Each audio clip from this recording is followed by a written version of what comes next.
മഞ്ഞിൽ പുതഞ്ഞവർ. അന്നൊരു ഞായറാഴ്ചയായിരുന്നു. വൈകുന്നേരം 5 മണി. കുന്നംകുളത്തിനടുത്തൊരു ചെറിയ ഗ്രാമം. അവിടെ ഒരു AC ഓഡിറ്റോറിയം, നിറയെ ആളുകൾ. ഗാനമേള, നൃത്തം, ഒരു ഉത്സവം പോലെയായിരുന്നു എല്ലാം. സ്റ്റേജിലൊരു കുടുംബം ഇരുന്നു. അച്ഛനും അമ്മയും 2 പെൺകുട്ടികൾ, 10-12 വയസ്സ് പ്രായം. ആളുകൾ ആശംസിച്ച് ഫോട്ടോ എടുത്ത് മധുരം പങ്കിട്ടു പോകുന്നു. എല്ലാവരും ചോദിച്ചത് ഒരേ ചോദ്യം: എപ്പോൾ പോകുന്നു? അമേരിക്കയിലേക്കല്ലേ? അവർ പുഞ്ചിരിച്ചു. അതെ എന്ന് തലകുലുക്കി. അതൊരു താങ്ക്സ് ഗിവിംഗ് പാർട്ടിയായിരുന്നു. പക്ഷേ അവർക്ക് അറിയില്ലായിരുന്നു അത് ഒരു വിടവാങ്ങലാകുമെന്ന്. ചിലയിടങ്ങളിൽ വയസ്സായ അമ്മയും അച്ഛനും മാത്രം. എല്ലാവരും പോയതും ഒരേ സ്വപ്നത്തിന്റെ പിന്നാലെ: അമേരിക്ക, കാനഡ. ആ സ്വപ്നത്തിന് വഴി കാണിച്ചവൻ ഒരു മനുഷ്യനായിരുന്നു, സ്റ്റീഫൻ. പണം കൊടുത്താൽ എത്തിക്കുമെന്ന ഉറപ്പോടെ മനുഷ്യരെ കടത്തിയ ഒരാൾ.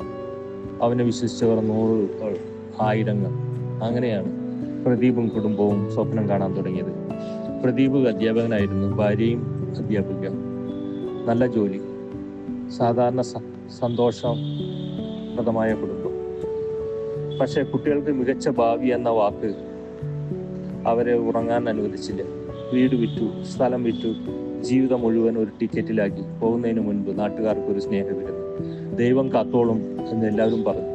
നെടുമ്പാശ്ശേരി, ദോഹ, കനഡ, അവിടം വരെ ഒന്നും സംഭവിച്ചില്ല. പക്ഷെ കാനഡയിലെ മഞ്ഞ് അവരെ കാത്തിരുന്നു. ഒരാഴ്ച കാത്തിരിക്കണം എന്ന് പറഞ്ഞു. പക്ഷേ പ്രദീപിന് കാത്തിരിക്കാൻ പറ്റിയില്ല. ഇപ്പോൾ തന്നെ പോകണം എന്ന് ധൃതി പിടിച്ചു.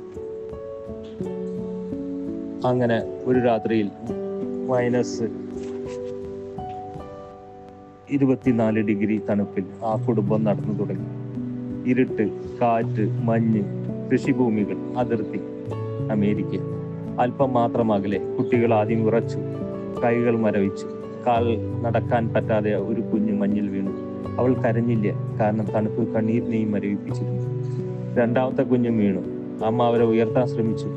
അവളുടെ കാലുകളും നിശ്ചലമായി. അവളും മഞ്ഞിൽ വീണു. അച്ഛനൊരു നിമിഷം അവരെ മാറി മാറി നോക്കി. പിന്നെ നടന്നു. ജീവൻ രക്ഷിക്കാനുള്ള ഒരു ശ്രമം. കുറച്ചു മൈൽ മാത്രം. പക്ഷേ അവനും അവിടെ വീണു, കരയാൻ പോലും കഴിയാതെ. രാവിലെ സൂര്യൻ ഉയർന്നപ്പോൾ 4 ശരീരങ്ങൾ മഞ്ഞിൽ പുതഞ്ഞു. ദൈവത്തിന്റെ സ്വന്തം നാട് വിട്ടപ്പോൾ അവർ നല്ലൊരു ജീവിതമായിരുന്നു. സ്റ്റോറി SK വടക്കൻ.